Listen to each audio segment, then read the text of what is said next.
After everyone's been finishing up Spider-Man 2, it's time to look back at Miles Morales. Now, one of the biggest things I want to mention about this game is how when the game came out, no one was talking about the main thing you'd hear about when it comes to new releases, and that's games being unfinished. So many games come out broken as shit, and studios draft an apology weeks before the game's release and schedule it to be posted on launch day. But with Miles Morales and Marvel's Spider-Man, people weren't talking about how unplayable the game was or anything like that. Instead, they were clowning goofy-ass IGN and GameSpot reviews, talking about how the game makes you feel like Spider-Man, and saying shit like this. The way he leaps off of rooftops and flips backwards to face the camera before falling into a headfirst dive is just full of the exaggerated swagger of a black teen. So that's how you know that the game is good. And while I mention this, I also want to talk about the short that I made, cause goddamn, I don't know how it flew over like 80% of everyone's head. I'll leave a card up talking about the short, and if you don't care about this section, then just skip ahead to this part of the video. Now, I can't believe people actually thought I was being serious, cause I used the same exact clip that GameSpot used from their memes, and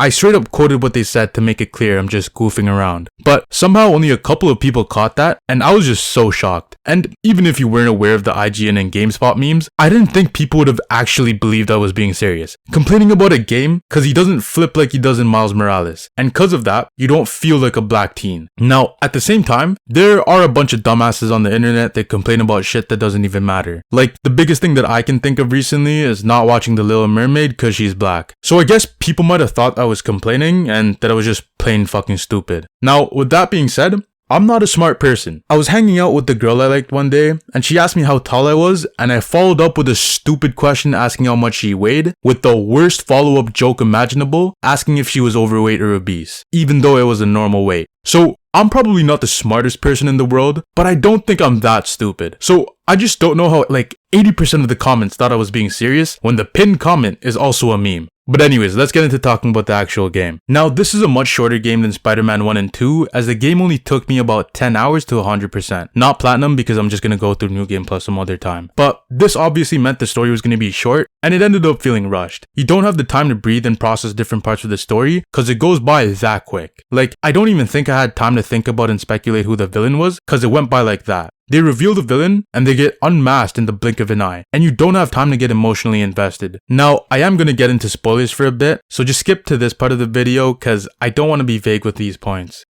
Alright, so spoilers. So as we're talking about villains, they were pretty dookie. Most people would say Simon is the shittier villain cause he's just a super generic greedy businessman that a 5-year-old would come up with, but I would say that Finn is worse. She reminds me of the villain from Falcon and the Winter Soldier if you watched any of the shitty MCU shows. Finn wants revenge after what Roxxon's done to her brother, and she wants to expose their secrets, which isn't a horrible concept. But with the story being so short, you're just not invested with the characters. And she just becomes a terrorist and harms civilians in the process. So it's just hard to side with her and like her as a villain. And I think this is what set her up from a mediocre villain to a shit villain until the end. I thought her sacrificing herself to save the city was pretty cool, but everything before that was pretty stinky and it just doesn't make sense. Now, you can argue that she is just a teenager and teenagers are stupid, but I just feel like this is a little too stupid. It's sort of similar to how I feel with Far From Home, but I think it's a tad bit more excused for this game because I don't think it's as dumb as what Peter did in that movie with the glasses. But yeah, when it comes to the villains, it's pretty dookie in this game. The other characters on the other hand aren't so bad, with Rio, Genki, and the Prowler. The Spider-Verse movie kind of subverted my expectations because the whole time I thought the Prowler was going to be the main villain, but he's not. He's just a delusional producer who thinks he can make it out the New York sewage system, and he turns into an anti-hero, and I think they did a good job with him. His shit fucking beat is probably the worst part about the entire game, but it's also so bad it's good. I don't know if they made it sound horrendous on purpose, but it is unironically some East by Earl sweatshirt type beat. It is that dog shit. There's only a 1% chance of him making it out, equivalent to the percent of people subscribed to the channel, so make sure to do that if you haven't already. But the best part of the story is the ending. From when they pulled the Spider-Man 2 with the people of Harlem keeping his identity a secret, up until Miles' birthday scavenger hunt side mission, which I thought was pretty heartwarming. But another thing that this side mission made me really appreciate is the world. Now when I played the original Spider-Man, I'm like, damn, that's cool. They made an accurate representation of New York. But then after I went to the city in the summer and played Miles Morales, I'm like, holy holy shit, they made an accurate representation of New York. And it just seems so much cooler when you've actually been to these places in real life. So it just made me appreciate the world more, and I can't imagine how cool it feels if you actually live, work, or go to school in Manhattan and play these games. But when it comes to the other side missions and activities, they were pretty much everything you've seen in the previous games, along with Aaron's sampling mission, which I thought was whatever. But they also had a cool way of integrating them with the app that Genki made. They were just the standard friendly neighborhood Spider-Man missions that just adds to Miles' character, and it's what you'd expect. Since the gameplay for the game is amazing, you'll never get bored swinging through the city, collecting time capsules, and taking out all the hideouts. The web slinging is amazing, just like the previous game, and you can tell Miles is new at it with him turning and shit, and it adds a nice touch. You rarely fast travel in the game because of how fun it is, and if you do, it happens in an instant because of the PS5. Well, when it comes to the combat, they add on to the previous game with the Venom abilities with all of its upgrades, and the invisibility, which adds a whole new layer. The only thing that this game is kinda lacking is the gadget side of things. Now, since the game is on the whole be yourself arc, you don't get any gadgets from Peter, because the only ones you have are the holo drones, remote mines, and gravity wells. They are fun to use, especially the gravity well and remote mines, but there's just not as many options in comparison to the original game, which kinda dumbs down the combat a tad bit. In the original, it was so cool to randomly pull out a web bomb or use the mini spider drone and all the other gadgets Peter got. But in this one, you only really have two things to work with in combat and the hollow mines for stealth. But at the same time, you do have more abilities with the venom and the invisibility. So it kind of balances out on top of the game being shorter. So overall, the gameplay was amazing, but I'd assume they'd add on for Spider-Man 2 minus the stealth aspect because I heard it was lacking in that department.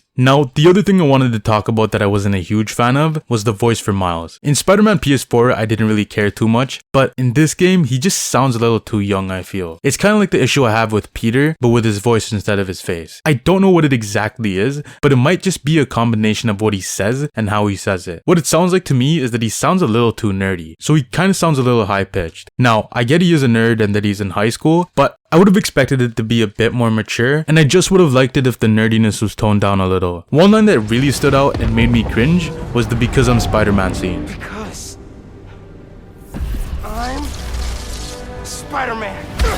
So yeah, I'm not the biggest fan of the voice. But with all that being said, I don't think it's the voice actor's fault, because at the end of the day, it's the director and everyone else involved in creating the vision for the character. And if a line sounded bad, they could have always done another take. So I just think they could have gone with a bit less nerdy interpretation for it to sound more natural. But visually, the game is beautiful as hell, and I played the game on Performance RT. The world, the cutscenes, and everything just looks incredible. Especially the Spider-Verse suit. That had a really cool effect to it. But overall, I think the game is good. The story holds it back, and I think that making it longer would have made it much better. The game is kind of expensive, but you can play through PlayStation Plus Extra if you have that. But even that is expensive now. So I'd only get the game if it's on sale, cause it's not worth $50 US when the new game is only $20 more. But I am looking forward to Spider-Man 2, and I'll drop a video on it sometime in the future. I've heard it's a step up from the first game aside from the combat, so I hope that stands. But in the meantime, check one of these videos out and subscribe if you haven't already. Later.